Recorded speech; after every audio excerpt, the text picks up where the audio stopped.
My name is Javier, and I've been working as a truck driver on Mexico's highways for over 20 years.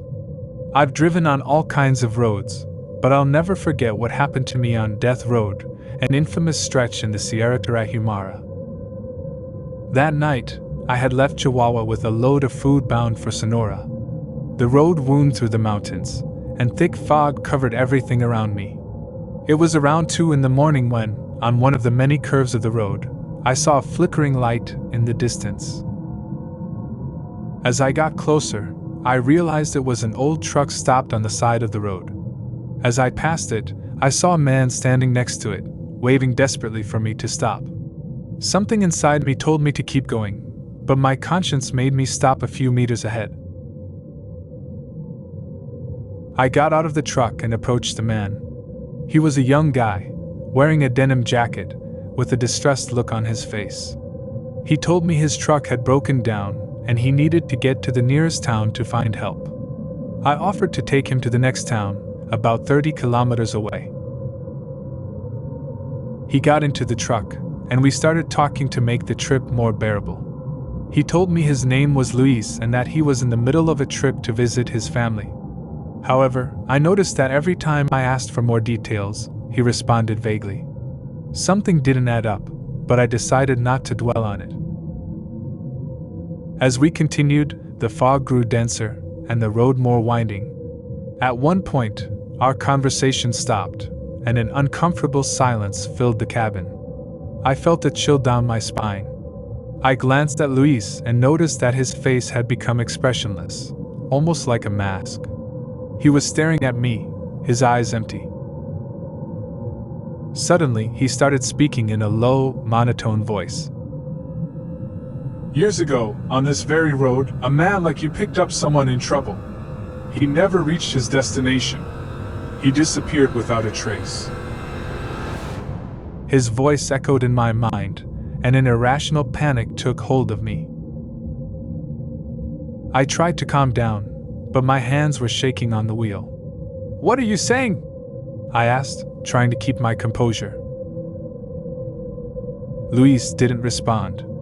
Instead, he leaned forward and whispered coldly, "No one escapes from Death Road." Terror gripped me. Without thinking, I slammed on the brakes and stopped the truck. I turned to face Luis, but he was no longer there. The passenger door was closed, and there was no sign that anyone had been sitting next to me. I looked around, but only the fog and darkness stared back. I tried to start the truck, but the engine wouldn't respond. My heart was pounding, and my breathing was erratic. Suddenly, I heard a whisper, like whine through the trees, but there was no wind. The whisper turned into a murmur, then into a chorus of voices repeating, "No one escapes from Death Road." Desperate, I got out of the truck and started walking down the road, hoping to find some sign of life or a safe place. The fog seemed to envelop me, and with every step my fear grew. After what seemed like hours, I saw the lights of a small town in the distance. I ran towards them, hoping to find help. I reached the town, exhausted and confused. I found a police station and, between sobs, told them what had happened. The officers looked at me skeptically, but one of them, an older man, approached and put a hand on my shoulder. "Many have told stories like yours," he said quietly. "Death Road has its own legend. They say the spirits of those who died there seek company in their eternal loneliness." I never saw Luis again, nor could I find an explanation for what happened that night.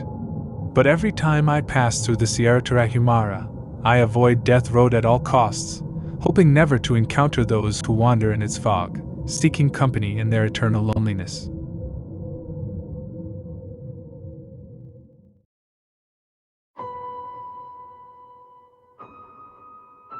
It was one of those nights that seemed made for things to go wrong.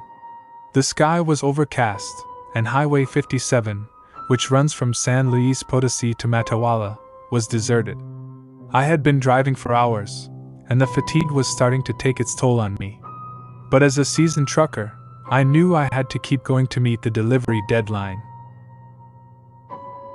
I decided to stop for a moment at a small food stand in the middle of nowhere. The place was so humble it only had an old pickup truck serving as the kitchen and a couple of plastic tables. The owner, an elderly woman with a tired face, served me coffee and some tacos.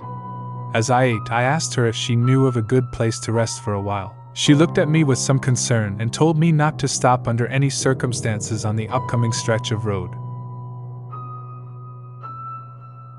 "It's not safe, young man.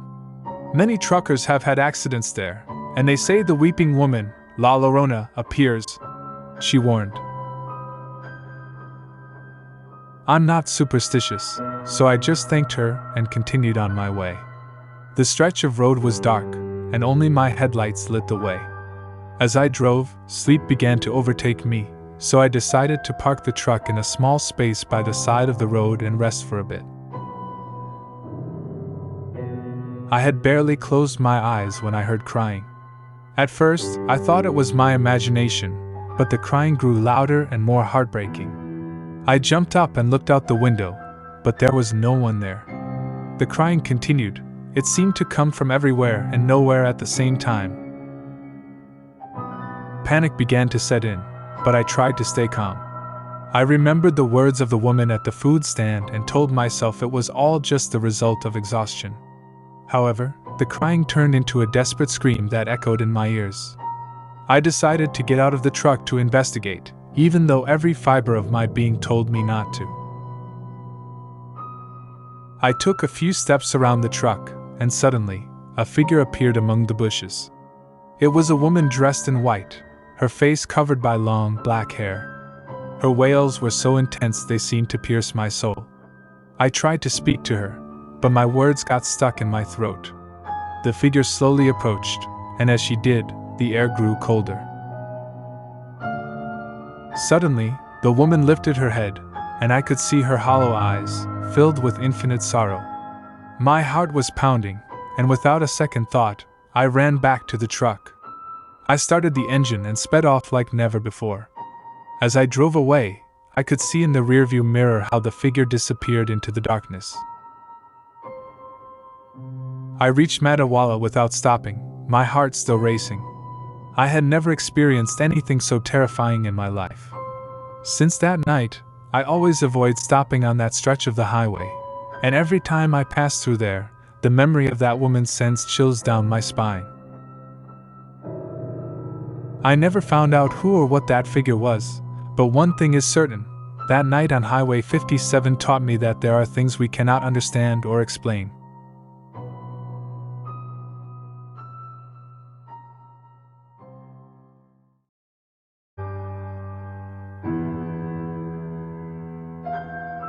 I had been driving the roads of Mexico for several years, and few things managed to surprise me. I had heard all sorts of stories from my fellow truckers, but I always thought they were just that, stories. However, one night in the mountains of Durango, everything changed. It was a cold, dark night, and the fog covered the road like a thick blanket. I had taken a shortcut through the mountains to reach my destination faster. I knew it wasn't the safest route, but I was used to driving in difficult conditions. The road was narrow and winding, and my headlights barely penetrated the fog. As I slowly advanced, I saw a figure on the side of the road. At first, I thought it was an animal, but as I got closer, I realized it was a person. It was a young woman, dressed in old-fashioned clothing, like from another time. She had long, loose hair, and her face showed an expression of desperation. I slowed down and stopped beside her. I rolled down the window and asked if she needed help. The woman looked at me with tear-filled eyes and nodded. She told me that her car had broken down further ahead and that she needed a ride to the next town. Although something in her voice unsettled me, I couldn't leave her there alone in the middle of nowhere. I told her to get in, and she did without saying another word. As I drove, I tried to make conversation, but her responses were brief and evasive. She told me she was going to visit her family in the nearby town, and that she was very grateful for my help. However, every time I glanced at her out of the corner of my eye, I felt a chill run down my spine. There was something about her that didn't add up.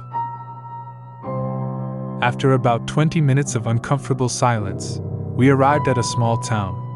The woman directed me to an old house at the end of a lonely street. I stopped in front of the house, and she got out of the truck. She thanked me once again and walked away without looking back. Before I left, I noticed she had left some kind of handkerchief on the passenger seat. I picked it up to return it to her, but when I looked up, the woman had disappeared. I got out of the truck and walked toward the house.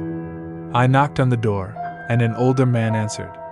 I explained that I had just dropped off a young woman there, and that she had forgotten her handkerchief. The man looked at me with an expression of shock and sadness. "That must be my daughter, but she died more than 20 years ago in an accident on the road," he said in a trembling voice. "People have seen her from time to time, asking drivers for help, but she always disappears before reaching home." I felt the ground give way beneath my feet. I couldn't believe what I was hearing. I looked at the handkerchief in my hands and noticed that it was old and worn, as if a lot of time had passed. Without saying another word, I got back in the truck and left as quickly as I could. Since that night, every time I pass through the Durango Mountains, I think of that woman and the mystery surrounding her. I never saw anything like it again, but the memory of her face and her sadness will stay with me forever.